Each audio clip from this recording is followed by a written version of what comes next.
Fort Worth police say a man has confessed to killing a woman and throwing her body off a bridge 3 months ago. It started like a quiet morning on a quiet street in Fort Worth, Texas. A neighbor walking their dog. A car still sitting in the driveway. A woman no one had seen in months. Her name was Rana Nofal Saluri, a 47-year-old flight attendant who'd spent 5 years in the sky, always showing up with a smile, always getting passengers safely home. But this time, she didn't come back. The calls went unanswered. The text stopped cold. And when police finally knocked on the door of the man she lived with, he told them he hadn't seen her in weeks. They believed him. At first. But what he didn't know, was that they'd already seen the footage. And what it showed in the backyard, late one March night, would tear the lid off everything. A confession was coming. But so was something more disturbing. How does a woman disappear for nearly 3 months, and no one notice? Rana Nofal Saluri spent her life in motion. As a flight attendant for Envoy Air, a regional carrier owned by American Airlines, she was used to early mornings, long days, tight schedules, and strangers trusting her without hesitation. She was the calm voice during turbulence, the friendly face in the aisle. For 5 years, she showed up to do her job with consistency and care. But in early 2024, Rana slowed down for the first time in a while.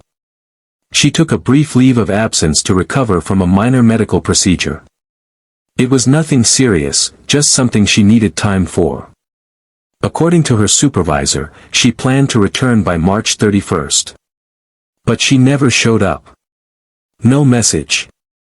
No call. Just silence. A coworker, someone who had been in regular contact with her, noticed something off. The last time they exchanged messages was March 19th, and the conversation ended abruptly. No follow-up. No replies. As the days turned to weeks, they waited, thinking she might be recovering, resting, or simply off the grid for a little longer. But by June, the silence was impossible to ignore. That's when her coworker picked up the phone and called the police. It had been nearly 3 full months since anyone had seen or spoken to Rana. Her airline hadn't heard from her either. Not a check-in. Not a request to extend her leave. Not a single word. To people who knew her, this wasn't just unusual, it was unthinkable. Rana was known for being dependable, especially when it came to work. For her to vanish without saying a word, something was wrong. And yet, somehow, no one had looked for her until that moment.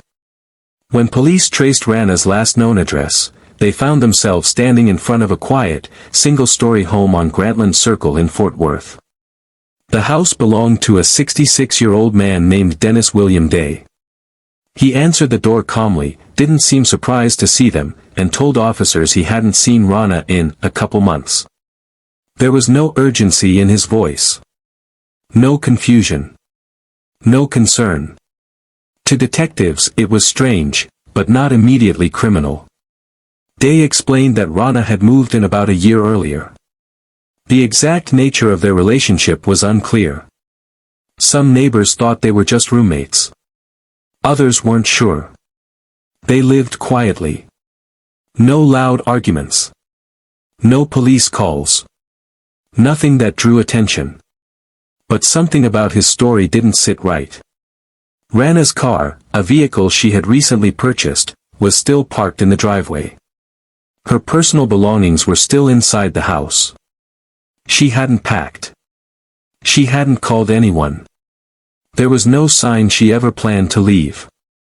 Day told police he figured she left on her own. He claimed they hadn't argued, that she just disappeared one day and never came back. That was it. But even to seasoned investigators, that explanation felt hollow. If she'd walked away from her life, why leave her car behind? Why not tell anyone? Why abandon a job she loved? More than anything, why would someone like Rana go silent for 3 months? Detectives didn't push Day too hard. Not yet. But they left with something more valuable than answers, suspicion. Because everything about his story, from the calm demeanor to the untouched driveway, felt less like concern, and more like concealment. And what they didn't know yet, was that his calm wasn't hiding confusion. It was hiding a crime. As the investigation deepened, police began quietly gathering pieces of Rana's life, and the days leading up to her disappearance. They started with her phone. The last outgoing call from Rana's number happened on March 21st. After that, her line went dark. No texts. No calls. Nothing. It was as if her entire life had just stopped. But one detail stood out. March 21st was just 2 days after her final text to a coworker, when that conversation had abruptly ended. The gap between March and June was now shrinking. Something had clearly happened within those final 48 hours. Next came surveillance. On June 23, investigators obtained footage from the property on Grantland Circle. The home had security cameras installed, most likely by Dennis Day himself. What they found wasn't just alarming. It was damning. On the night of March 21, cameras captured Day dragging something heavy across his backyard. It was long.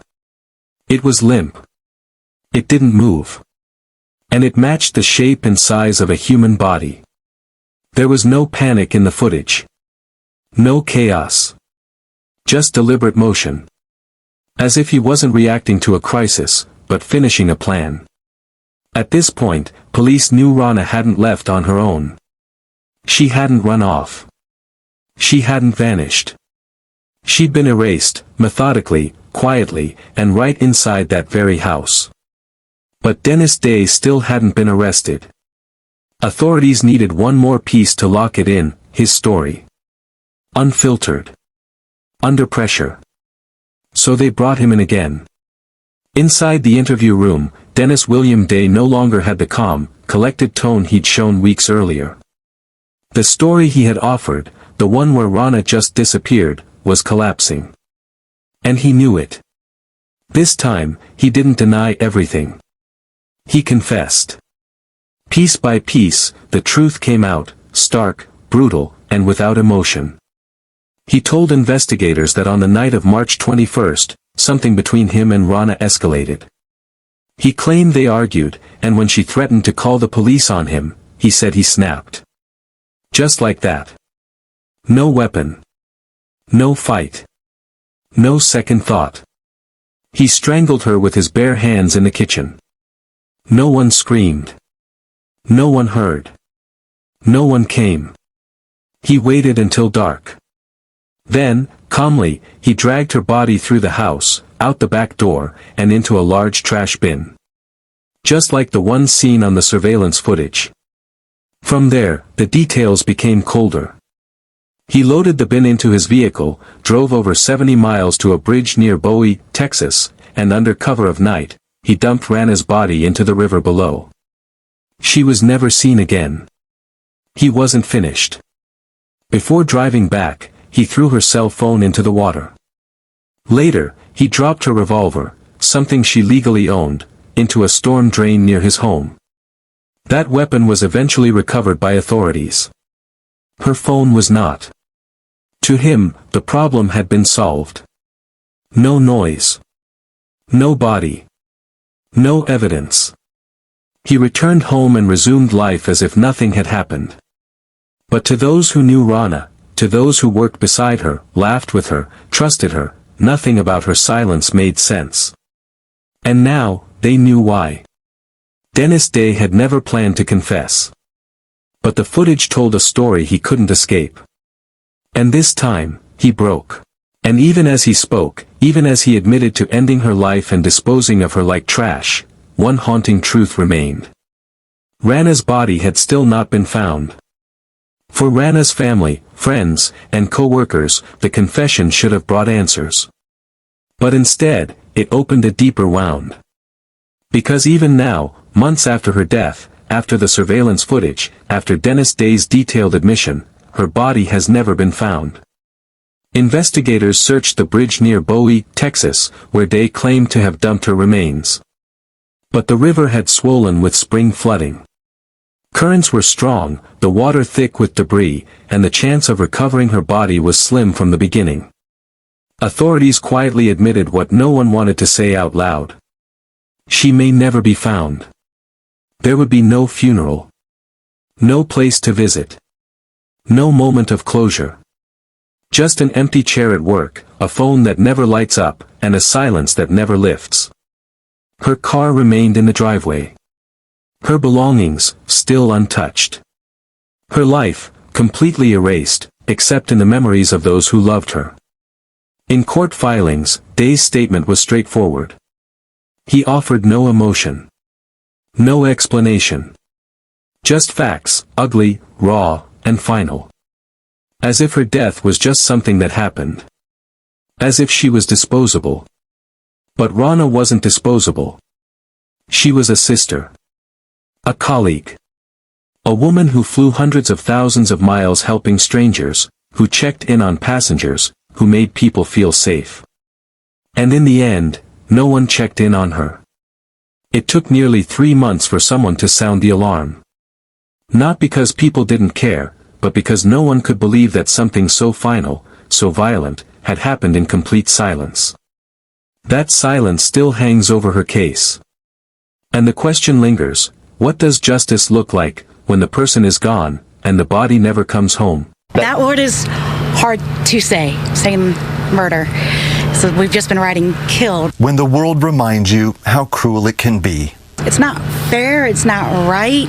It was really a shocker, to be honest. Raina Soluri's friends say she'd been living at the home the last year with 66-year-old Dennis. She was always a great person to talk to. A ton of fun.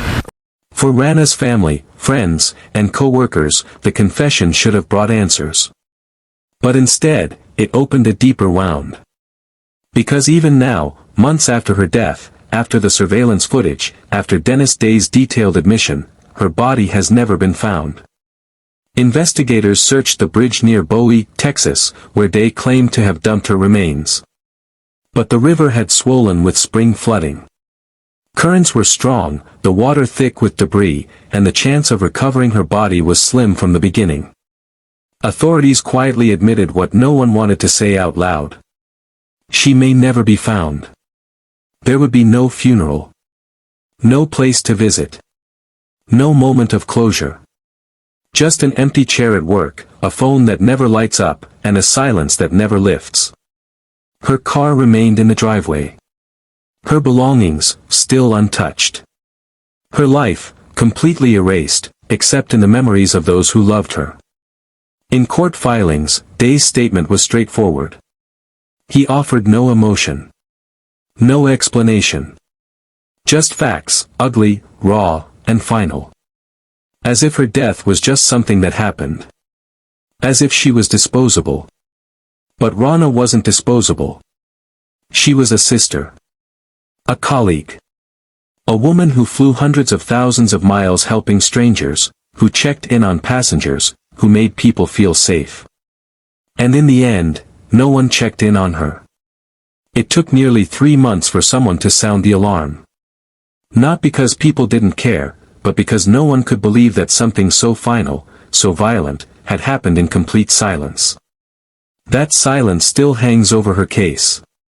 And the question lingers, what does justice look like, when the person is gone, and the body never comes home? Dennis William Day is now charged with murder.